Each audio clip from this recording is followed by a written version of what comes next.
as happens at these conferences, I had just as important or more important one-on-one conversations with folks outside of sessions. So, that's what you're trying to do at these conferences, is find the right balance between the sessions you should attend, making the right guesses as to which sessions will actually live up to their potential, because not all do.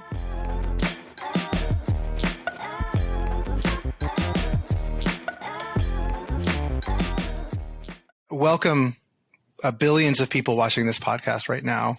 I think, Jack, we're at 2.5 billion. Is that right? 2.7 as of last 2.7 billion. I feel honored to be here right now. I'm here with one of my favorite educators, human beings, and I don't know, the dude just challenges me to think about education differently. Ivan Cestero. Ivan and I had a really unique conference experience. We rented a bougie and weird Airbnb right across the street from South by Southwest's Austin Convention Center in Hilton.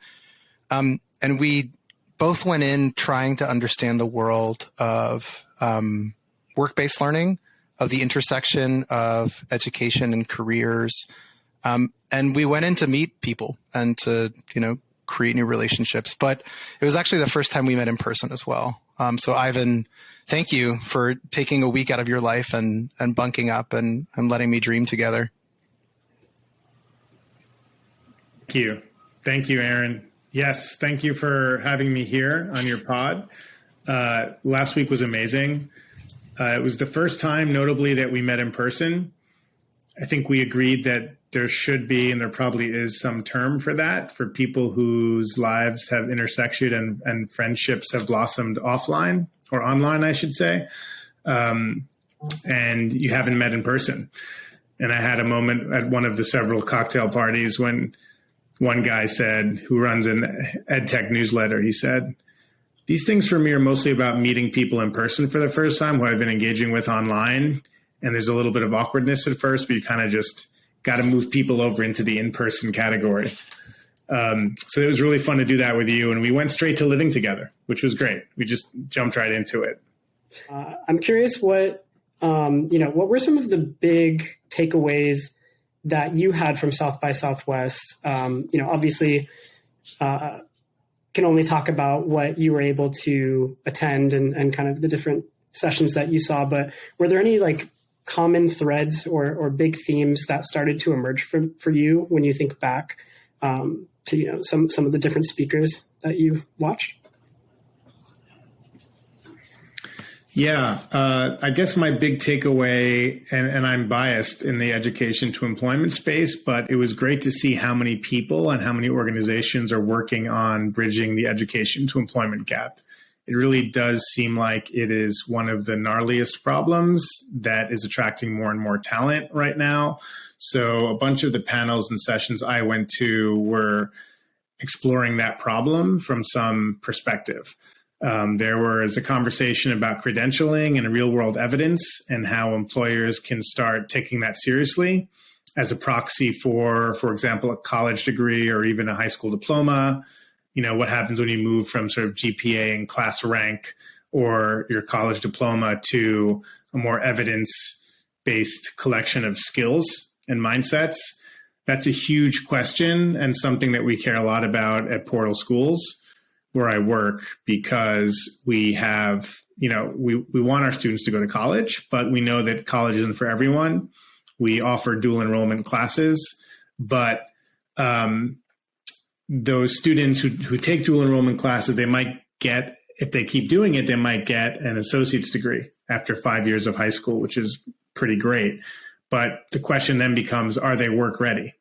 Or do they then need to go on to a 4-year college? So there are a lot of people trying to figure out that credentials question. And I saw, a secondary interest I was exploring at the conference was gamification, the role of games, gaming, video games, et cetera, in education. Another field that I think is exploding and critically important to meeting students where they're at. So I learned a bit about what's going on with Roblox and how they're collaborating with a number of video game studios to create educational learning experiences. And so that's something that I'll continue to track, and I'm trying to really level up in that space. That's awesome. Yeah, there's a lot there. That all sounds super exciting. Can we maybe go down that thread of sort of bridging that gap between education and career? So when you think about this problem, like, where have you seen this problem most expressed? Like amongst student voices who are having trouble getting to that next milestone that they want to get to? Or is this coming like top down from like industry folks saying that they are having a hard time finding the right candidates? Like, where do you see this problem most expressed, or like which stakeholders are most affected by this problem? Yeah, it's hard to say whether employers or students are more affected. I think they're both in a difficult place right now and both want better results. So the students are in a place where they're playing the game of school, right? Which, Aaron has eloquently spoken about in many different contexts, and sort of how we need to work in making school more authentic, more student guided, and we need to deliver learning experiences that help students make real world connections and then capture and document that work in a reliable way, which is what is so amazing about a tool like Unrulr, which we collaborated on recently in January when we did these project consults, which were 8 design challenges with different industry partners. They went on for about a month, and we used Unrulr for the first time. And to bring all of this back to your question, I think what is exciting is that you could look at a student or a team's work with an industry partner on a specific brief. And if you could see what the students created, and you could also have evidence of their process and how they work together, that could be a great proxy for work readiness for a given student. Do these people have the soft skills? Do they, what can they actually do in terms of, landscape analysis, discovery process, basically any skill or mindset aligned with the design thinking or entrepreneurship process, right? There are ways to demonstrate your ability. And if you're putting students through a number of those design challenges, right? If you give them 3, 4, 5, 6 reps over the course of 4 years from 9th through 12th grade, I personally have reason to believe that students can be work ready in many respects if you're giving them real work and giving them a chance to improve. 100%. The problem is that most schools do not do that. Not even close, right? Not even close. So I think what we're trying to do is create these environments where students are doing real work, employers are involved, visible, or at least ready to see the reaction so they can say, oh, look at Jack's landscape analysis. Look at his SWOT analysis. Look at this incredibly creative video he made that they put online and they got X amount of followers, right? These are concrete metrics that are completely real world aligned that we need to be giving students the opportunity to practice. And we need to be reinventing our curricula with those outcomes and processes in mind. So I'm not sure, sorry, I'm blabbering here, but I'm not sure if it's harder It's a beautiful blabber, by the way. Thank you. Thank you. I'm not sure if industry is more affected sort of in the problem space or students. I think industry is still struggling to hire talent, and they want that to be cheaper and more efficient. And students are the real victims because they don't have any choice over what they do at school, unfortunately. And so we need to think really carefully, I think, about how to create valuable, authentic meetings of those sectors, even if they're limited time, which is what I like about the design challenge model, right? It was cool. It was cool to go with you, Ivan. We have similar passions and interests around entrepreneurial education, around that intersection of industry and education, around partnering youth and showing the world that they're ready for these experiences. But we had different goals as well. You as an entrepreneurial school, me with Unrulr, and also just trying to learn the landscape. And for me, I was really interested in macro. Like macro, what are the policies, structures that are changing or that are hopefully, in the plans of changing that allow for greater connection and meaningful work for students, that allow for, social capital, portfolios, proof of work that allows them to get meaningful jobs, not when they're 30, but right out of high school or right out of university. And then on the micro side, like, what are the tactics, boots on the ground, that are happening within classrooms? And so that's how the problem with South by Southwest is they schedule them all at the same time, right? Like, I wanted to see 6 things. I think you and I were like going through our schedules a week before and there, as we were dividing and conquering, essentially, like which sessions we wanted to go to. And there was like 1 or 2 time blocks where there were like 7 things that we both wanted to go to at the same time.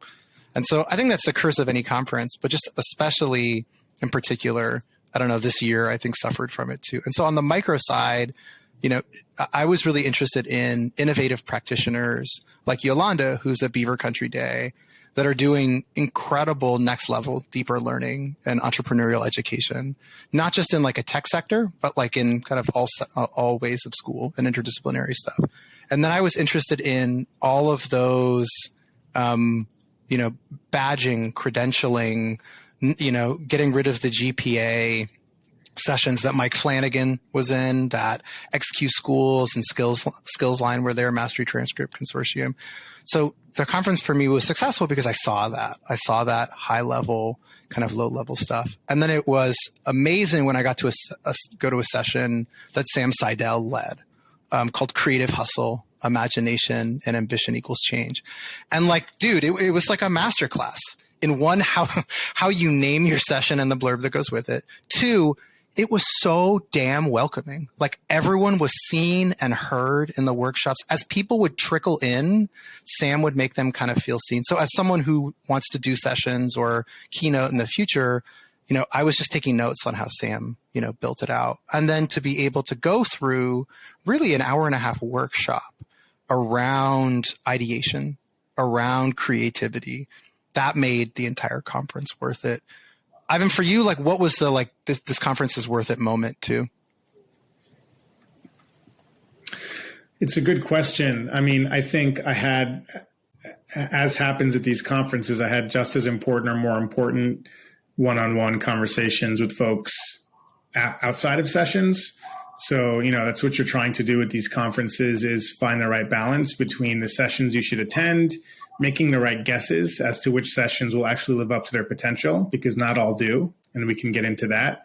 But I had a number of meetings with people with workforce development intermediary organizations that Portal really wants to collaborate with and from whom we need support.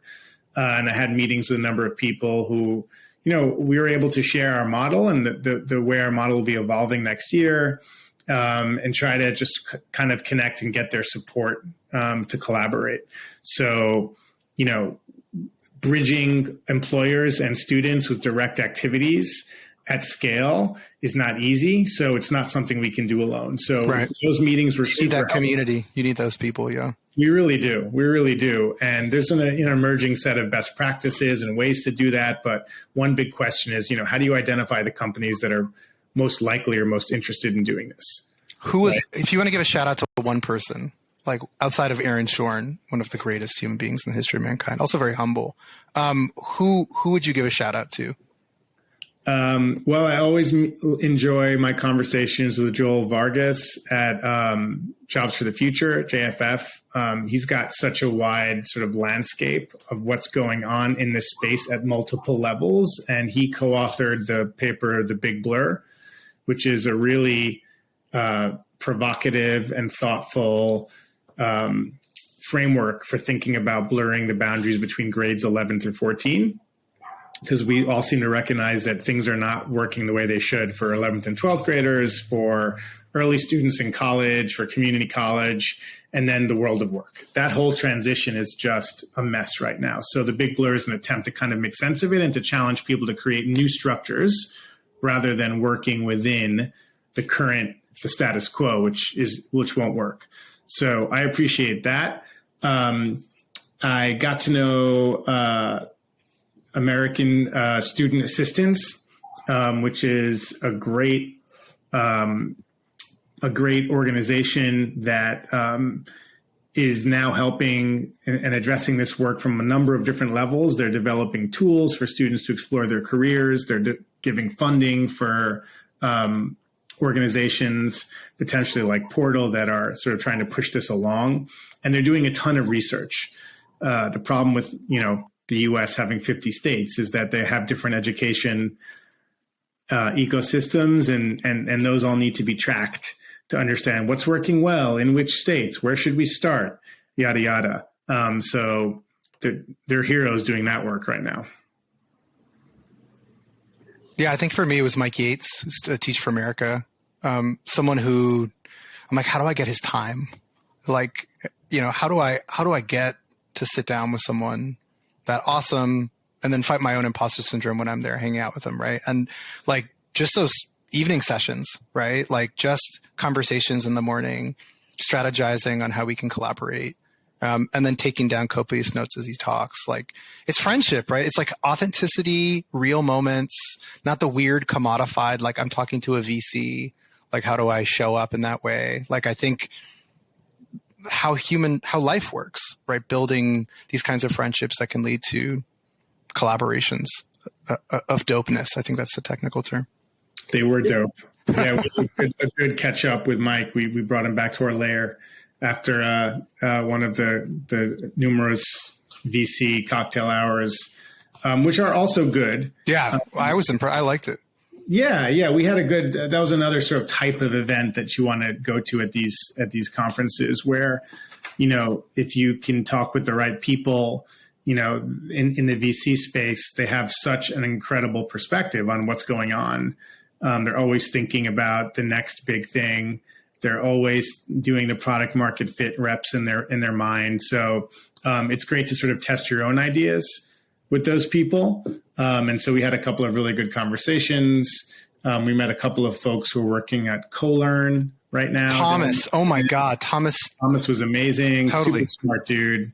Super smart. And you know what, like for me, like I realized that my authenticity and passionate nature is like a good bellwether. Like if someone hates that, then I'm probably not going to want to collaborate with them. But like I was, I was definitely too into it. Do you remember that moment, like late into the night? And like it was cool connecting with Thomas, right? Like to see his interest, to see him share in a passionate way how he thinks about learning. Like it's that like light attracts light, of finding people and connecting with people. And like I think I didn't have that. Like I'm at a VC party, right? I have to just constantly be trying to find funders or make those connections. It was just like, I want to have good conversations with good people. And I think that, and also having Mike be a conduit, and have someone who's in their network introduce you is a huge part of having those meaningful conversations. I totally agree. I think you can, and everyone should come to a big conference like that with their plan, right? I'm going to do this. I have my schedule, but a lot of it is also finding people to make introductions, finding that one synthetic act or person who can bring other folks together. There is, it's hard to overstate how important that is.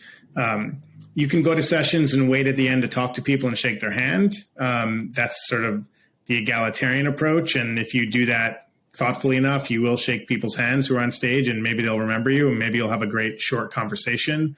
But, it's all about getting those intros from people who have an interest in what you do and a genuine desire to connect. And if you can do that on the ground during that time, it's huge, because it's a generative period. People are excited to meet. They're in conference mode, right? They're looking to meet and greet, and we're all looking to learn. The only danger is that it can get exhausting. I think by the third day, me and Aaron are just like, wow, we tried to host. And the other thing is that you have to plan ahead of time, which is not always my strength personally. And so we ended up doing these guerrilla screening sessions of these short movies that we're producing at my school, of these project consults we did, this design challenge. And, we hosted 3 sessions and we didn't have many people show up. We screened it far, like we advertised it far and wide, but you're competing with an absolutely packed schedule, both at the event and then for people's time outside of the event. So it was really great to host folks. But it's, moving forward, you want to be a part of the program, or you want to reach out way ahead of time if you're going to do something guerrilla like that. But it was great for us because this project just finished in January. February 2nd were the presentations. So, it was cool to turn something around quickly and something that was relevant. And, Aaron and I are just so happy to collaborate on this kind of project that we will continue to do other guerrilla events as needed. Yeah, so I'll be going to my first big sort of education conference later this month at Deeper Learning. And I guess for like someone like me who maybe is new to the whole conference scene, like, do you have tips for like that pre-work that you can do ahead of time? And then maybe even like, what are some things that are helpful to do after, like immediately the next, few days or weeks following the conference as well, to sort of nurture those relationships and that networking and make sure that it, doesn't have a dead end? It's a really good question. Well, I mentioned planning your schedule ahead of time. I think the sooner the better, choosing the panels that you want to go to. Then, and I think Aaron and I did a good enough job of that. We probably could have reached out to folks ahead of time with a little bit more foresight, say, we will be here. We would love to meet you. So the sooner you get on people's radars, the better. And then I think, backtracking further, you don't want to be purely transactional. So if there's like your top 3 or 5 targets, really look at their work, look at what they're doing, and come to them in a way that's, you're not just making an ask, you're also offering something, right? Thinking of some way that you can support other people's work. That's always going to be important. That speaks for itself. Finding out about which events are happening off schedule, right? So getting in touch with an organizer or organizations that are sponsoring the event, finding you're in, and then finding out, okay, when are those cocktail parties? When are those other events where people will be, where I can, find my way in? And then I think depending on who you are, you've also just got to put in the work and hustle, so if you are not going to get a one-on-one meeting with some, accomplished, important person, maybe you do need to be the first one at the venue and like sitting in the front row and like shaking hands and getting to know people and taking cards. It depends on sort of where you're at in your career and where you're at in the context of that conference.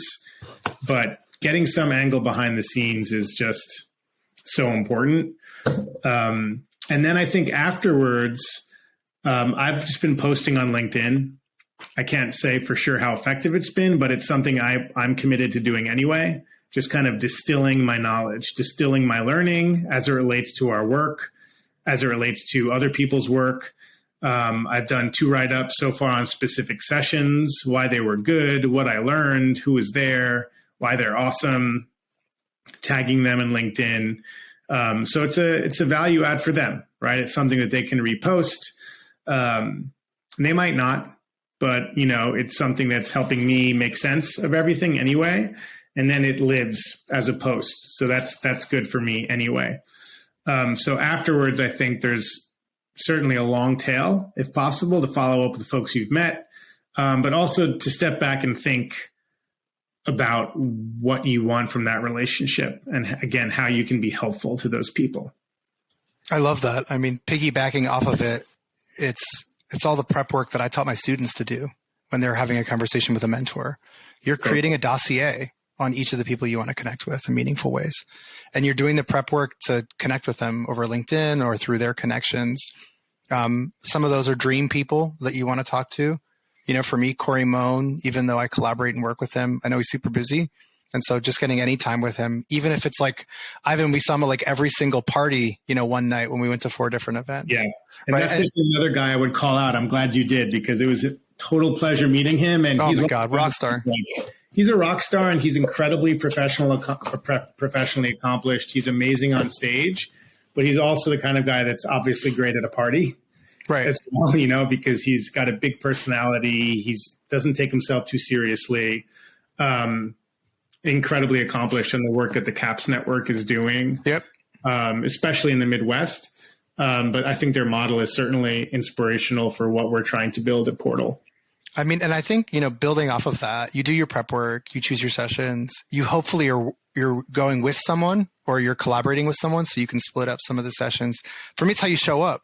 Like one of my mentors, Tanya Averith, who's at Adobe, said, you treat every person and every interaction like they can be game changing, that you can be game changing in their life and they can be game changing in your life.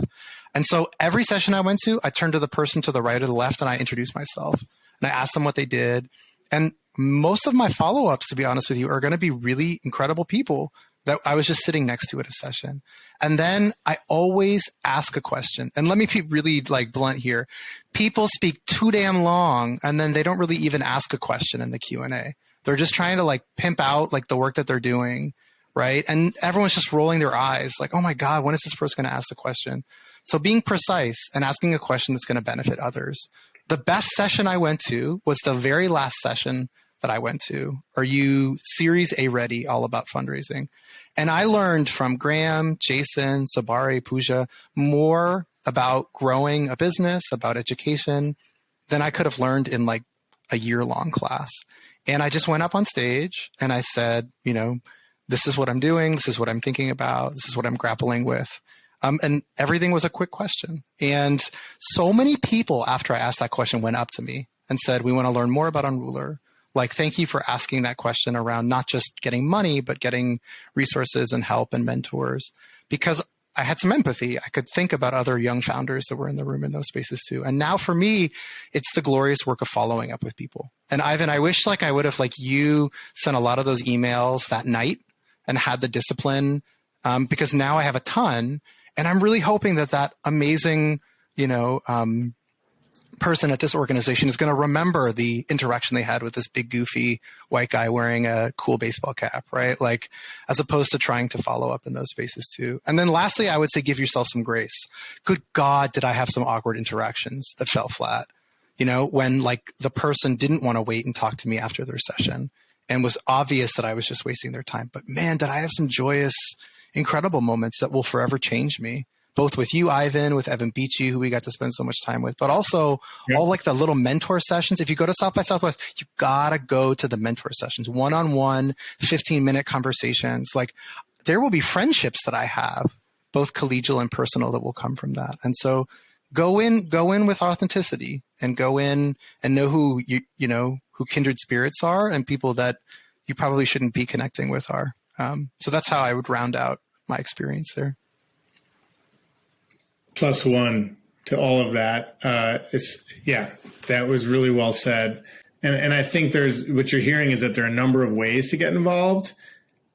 On the whole, it's hard to do all of those things if you want to be, perfectly comprehensive. Getting the most out of a big conference experience and one that's not intimate, where you can that's a different thing, an intimate conference where you can naturally, they're designed to have natural interactions and to stop and take time to meet people. Those are great too. South by is not one of those kinds of conferences. Neither is ASU GSV or a number of the other really big ones. So those require, I think, more planning, a little bit more foresight. +1 to the mentoring piece, which I completely failed on. I didn't, all the mentor people, I took too long. They were all sold out or full. Another thing I would recommend that hasn't been mentioned yet is try not to go alone, especially to these big ones. Cause I think conferences, yes, 100%. If you are alone, because it seems like everyone's always talking to someone else. Everyone's made plans. And I've found myself feeling a little bit of FOMO at times here and there, even though I literally went with Aaron. We met there, we stayed together, we had this game plan together. And I still, at times when I was going alone, had this kind of sense of anxiety and FOMO. That could just be me, of course. But I think Aaron's advice to give yourself some grace and recognize that you're not going to sort of get everything out of every minute of the experience is really important. I took the time to go for a couple of runs in the morning just to kind of place myself and be along the river in Austin. And that was a way better way to start my day than the day I did not go for a run and went straight into sessions. So I think just trying to bring some element of your regular life into that as well, if it's working out or meditation or whatever, because they are exhausting. So giving yourself some grace and bringing some of your like mental health, physical health routine to that bubble of a conference is also pretty important. And if you're in Austin, you better be eating barbecue. Better eat barbecue. And sometimes you just got to wait in line for that excellent barbecue experience. Or like what I did, I waited in line. And then when Ivan arrived at night, I had a giant plate of barbecue for him to kind of welcome him to Austin, Texas too. Huge. How can folks, learn more about the work that you're doing, learn more about Portal Schools? Where can they find you online?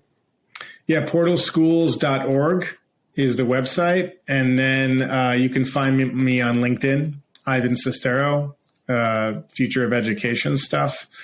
That's where I'm posting most these days. I'm trying to stay away from Twitter, only because I get sucked in, and I do not use my time well on that site.